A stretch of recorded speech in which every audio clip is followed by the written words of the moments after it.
আসসালামু আলাইকুম রহমতুল্লাহি ওয়া বারাকাতুহু। বিসমিল্লাহির রহমানির রহিম। আলহামদুলিল্লাহ ওয়াসসালাতু ওয়াসসালামু আলা রাসূলিল্লাহ।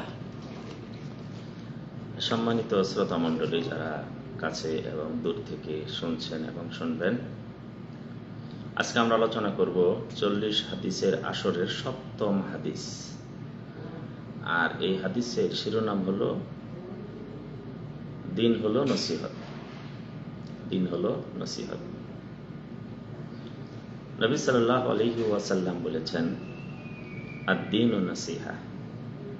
দিন হলো নসিহত। পুরা দিনটা কি? নসিহত।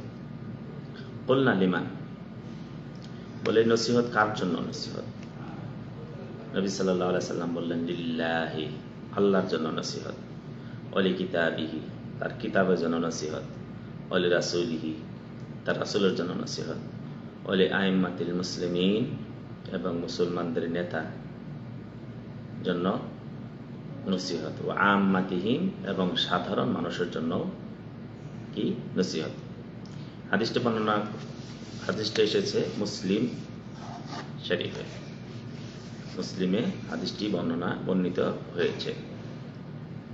এই হাদিসটি মুসলিম শরীফে সন্নিবেশিত হয়েছে। তো আদ-দীন আমরা বুঝি, ইন্নাদ-দীনা ইনদাল্লাহিল ইসলাম। আল্লাহর নিকটে মনোনীত ধর্ম হলো ইসলাম। দিন, ধর্ম, দিন জীবন বিধান, দিন চলার পথ, সবই। তো বললেন যে দিন হলো নসিহত। রাসূলুল্লাহ সাল্লাল্লাহু আলাইহি সাল্লামকে আমরা বললাম, সাহাবা রাদিয়াল্লাহু তাআলা আনহুম বলেন যে আমরা রাসূলুল্লাহ সাল্লাল্লাহু আলাইহি সাল্লামকে জিজ্ঞাসা করলাম, এই নসিহত কার জন্য করব? রাসূল সাল্লাল্লাহু আলাইহি সাল্লাম বললেন, লিল্লাহি, আল্লাহর জন্য নসিহত। এর অর্থ হলো আল্লাহর দেওয়া বিধান, আদেশ এবং নিষেধ আমি বাস্তবায়ন করব। আমি কি করব? বাস্তবায়ন করব। আমার পরিবারকে বাস্তবায়ন করাতে সহযোগিতা করব। আমার সমাজকে তার আল্লাহ তাআলার আদেশ এবং নিষেধ বাস্তবায়নের আমরা কি করব? সহযোগিতা করব। নিজে করব, অপরকে সহযোগিতা করব। আল্লাহ তাআলাকে আমরা সমীহ করব, সম্মানের সাথে তার আদেশ এবং নিষেধকে মেনে চলব। সম্মানের সাথে তার আদেশ এবং নিষেধকে মেনে চলব। ওয়ালি কিতাবিহি, তার কিতাবের জন্য। এর অর্থ হলো তার কিতাব আল কোরআনকে আমরা তেলাওয়াত করব। এখানে কি আছে অনুবাদ করব। এখানে যে আদেশ এবং নিষেধগুলি রয়েছে, বিধানগুলি রয়েছে, তা আমাদের জীবনে বাস্তবায়ন করব এবং অপরের কাছে আমরা সেটি কি করব? পৌঁছিয়ে দিব। কোরআন যেমন আমি নিজে তেলাওয়াত করব, অপরকে তেলাওয়াত শিক্ষা দিব। কোরআনের আদেশ এবং নিষেধ আমার জীবনে বাস্তবায়ন করব এবং আমার পরিবার থেকে সমাজে যেন বাস্তবায়িত হয় সেই চেষ্টা আমরা করব। ওলি রাসূলিহি, তার রাসূলের জন্য নসিহত, তার উপর বিশ্বাস স্থাপন করব এবং তার আদেশ এবং নিষেধকে আমরা মেনে চলব। তার দেওয়া বিধান, তার দেওয়া পথ আদর্শ, তার মতাদর্শকে আমাদের সার্বিক জীবনে আমরা মেনে চলব এবং তার যে সুন্নাত, এটাকে প্রসার এবং প্রচারের ক্ষেত্রে আমরা সার্বিকভাবে সচেষ্ট হব। বলে আইম্মাতিল মুসলিমিন, মুসলমানদের যারা নেতা, মুসলমানদের যারা পরিচালক, ইমাম, শাসক, তাদেরকে আমরা নসিহত করব। কিভাবে নসিহত করব? তিনি যদি কোনো ভুল করেন তাকে আমরা শুধরিয়ে দেওয়ার চেষ্টা করব এবং তাদের জন্য আমরা আল্লাহর কাছে প্রার্থনা করব। তাদের কাজে আমরা সহযোগিতা করব।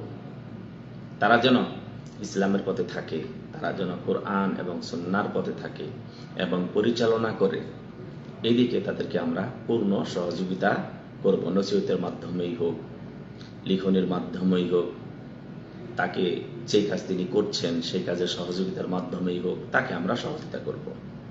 ও আম্মাতিহিম, এবং সাধারণ মানুষ মুসলমানকেও আমরা কি করব? নসিহত করব। কিভাবে নসিহত করব? আমরা যা জানি তাদেরকে আমরা জানাবো। আমরা যা জানি আমরা তাদেরকে জানাবো, এবং তারা যেন কুরআন এবং সুন্নাহ মেনে চলে। এই মেনে চলার ক্ষেত্রে তাদেরকে আমরা সহযোগিতা করব। আমরা সাধারণ মুসলমানকে আমরা এই বিষয়গুলি জানাবো যে আল্লাহর বিধান মেনে চলতে হবে, তা হালাল হোক অথবা হারাম হোক। হালালকে আমরা হালাল হিসেবেই জানবো, মানবো এবং বাস্তবায়ন করবো জীবনে। হারামকে হারাম হিসেবে জানবো, মানবো এবং সেই হিসেবে বাস্তবায়ন আমরা করব। এবং আল্লাহ তাআলাকে শ্রদ্ধা করব সর্বক্ষেত্রে। আমরা সালাত আদায় করি আল্লাহর ভয়ে করি, আল্লাহকে শ্রদ্ধা করে করি, আল্লাহকে শ্রদ্ধা করে করি। এই বিষয়টা নির্দেশ কে দিয়েছেন? আল্লাহ তাআলা দিয়েছেন। সশ্রদ্ধভাবে এটাকে বলা হয় সমীহ করা। তেমনি ভাবে তাদেরকে আমরা শিক্ষা দিব যে কিতাব আল কোরআন পাঠ করবেন, অনুবাদ শিখবেন, তার বিধানগুলি জানবেন এবং মেনে চলবেন। রাসূল সাল্লাল্লাহু আলাইহি সাল্লামের ব্যাপারে তাদেরকে আমরা রাসূল সাল্লাল্লাহু আলাইহি সাল্লামকে শ্রদ্ধা করা, তার উপর ঈমান আনা, তার উপর দরুদ পাঠ করা এবং তার আদেশ যা করেছেন তা মেনে চলা এবং যা নিষেধ করেছেন তা থেকে বর্জন করা, এবং কিভাবে তিনি দাওয়াতি ক্ষেত্র পরিচালনা করেছেন সেইভাবেই আমরা তাদেরকেও সুযোগ্য করে তুলব, তারাও যেন সেইভাবে দাওয়াতি কাজ তারাও যেন আঞ্জাম দেয়।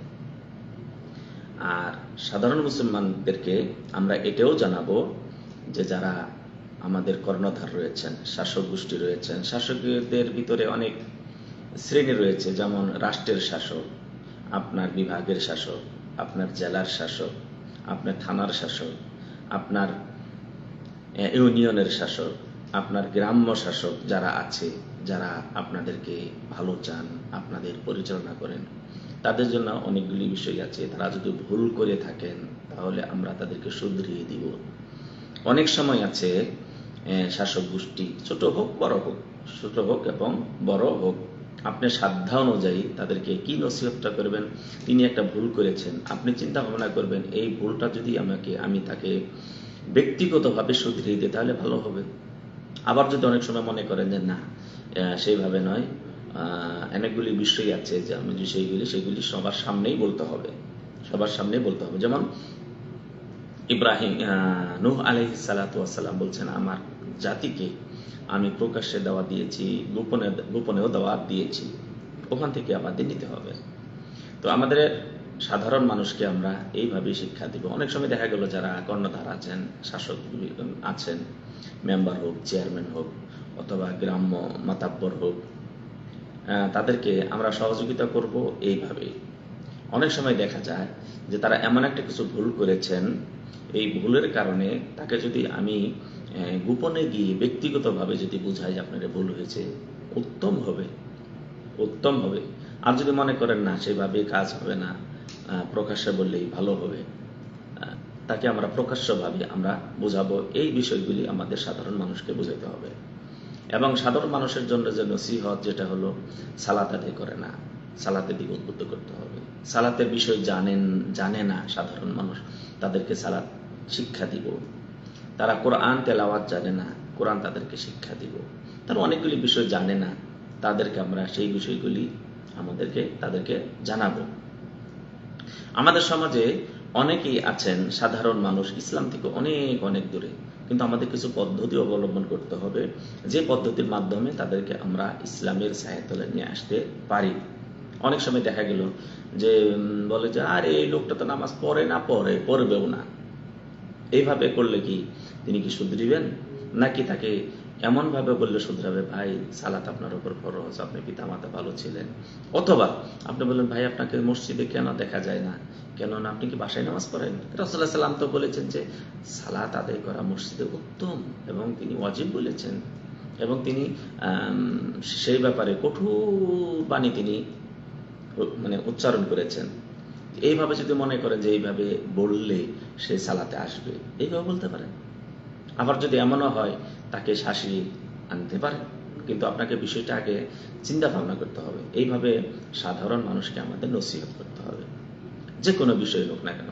যে কোনো আপনার গর্হিত কাজ করছে তাদেরকে সেখান থেকে নিয়ে আসতে হবে। রাসূল সাল্লাল্লাহু আলাইহি ওয়াসাল্লাম বলছেন যে আমি তোমাদেরকে শিক্ষক হিসেবে এসেছি এবং তোমরা আগুনে পতিত হচ্ছ, তোমাদের কোমর আমি টেনে ধরে আমি তোমাদেরকে জাহান্নাম থেকে বাঁচানোর চেষ্টা করছি। আপনাকেও করতে হবে, আপনাকেও করতে হবে, আমাকেও করতে হবে। সাধারণ মানুষ তাদেরকে সার্বিক সহযোগিতা করার নাম হলো কি? নসিহত। সাধারণ মানুষেরকে সুন্দরভাবে তার সার্বিক জীবনে, অর্থনৈতিক হোক, তিনি অসুস্থ আছেন, তিনি জাহান্নামে যাচ্ছেন, তিনি জান্নাত থেকে দূরে যাচ্ছেন, এই সার্বিকভাবে তাকে সহযোগিতার নাম হলো তাকে নসিহত করা। তাই আসুন আমরা এই হাদিসটিকে আমার জীবনে মেনে চলি, আপনার জীবনে মেনে চলুন, আমার সমাজ সবাই মেনে চলুন।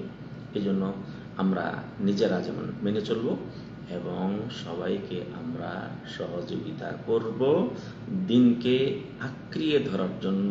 কবরে যে আপনাকে 3টি প্রশ্ন করা হবে সেখানে পার পাওয়ার জন্য আমরা নিজে পার পাবো কবরে এবং চেষ্টা করব সবাইকে যেন পার পায়, এই দিকে আমরা নসিহত করব সাধারণ মুসলমানের জন্য। আমি যেমন পার পাতে চেষ্টা করি, কিয়ামতে আল্লাহ তাআলা আমাকে নাজাত দিবেন, জাহান্নাম থেকে মুক্ত হব, তেমনিভাবে আপনার পরিবারের সবাইকে, আপনার গ্রামের সবাইকে, আপনার আত্মীয় স্বজনকে আপনি চেষ্টা করেন আপনি যেমন পার পেতে চান তারাও যেন পার পেয়ে যায়। এটাই হলো সাধারণ মুসলমানের জন্য নসিহত। আল্লাহর কাছে দোয়া করি আল্লাহ তাআলা আমাদের সবাইকে নিজে আগে নসিহত, নিজের জন্য আমি নসিহত করবো। নিজের জন্য নসিহত হলো আমি যেন মেনে চলতে পারি, আমি যেন আল্লাহর কথা, রাসূলের কথা, কিতাবের বাণী এগুলি যেন আমি যেন মেনে চলতে পারি। এরপর সবার জন্য দোয়া করি আল্লাহ আমাকে এবং সবাইকে মেনে চলার তৌফিক দান করো, যাতে করে মেনে চলে আমার জীবনটাকে সৌভাগ্যময় করতে পারি, সাফল্যময় করতে পারি, কবরটাকে আমি আলোকিত করতে পারি, আমার হাসরের ময়দানটায় যেন আমি আল্লাহ তাআলার ওয়াদাকৃত ছায়ার নিচে যেন আমি স্থান পাই, আমাকে যেন কোনো প্রকার ভয়াবহতা স্পর্শ না করে, আমরা সমাজে সমস্ত মুসলমানকে যেন কোনো ভয়াবহতা স্পর্শ না করতে পারে, জাহান্নাম থেকে যেন আমরা মুক্ত হতে পারি, জান্নাত যেন আমার জন্য অবধারিত হয়। রাসূলের সুপারিশ আল্লাহ তুমি আমাদেরকে দান করবে, আর রাসূলের হাউজ কাউসারের পানি আল্লাহ তুমি আমাদের নসিবে রাখবে। ডান হাতে তুমি আমাদেরকে আমলনামা দিবে এবং আমাদেরকে তুমি নবী এবং রাসূলদের সারিতে তুমি হাসরের ময়দানে তুমি উত্তোলন করবে। আমি আমার জন্য যেন দোয়া করি, আমার সমাজের, আমার পরিবারের সবার জন্য এই দোয়া করি। আল্লাহ তাআলা সবাইকে তৌফিক দান করুন। আসসালামু আলাইকুম ওয়া রাহমাতুল্লাহি ওয়া বারাকাতুহু।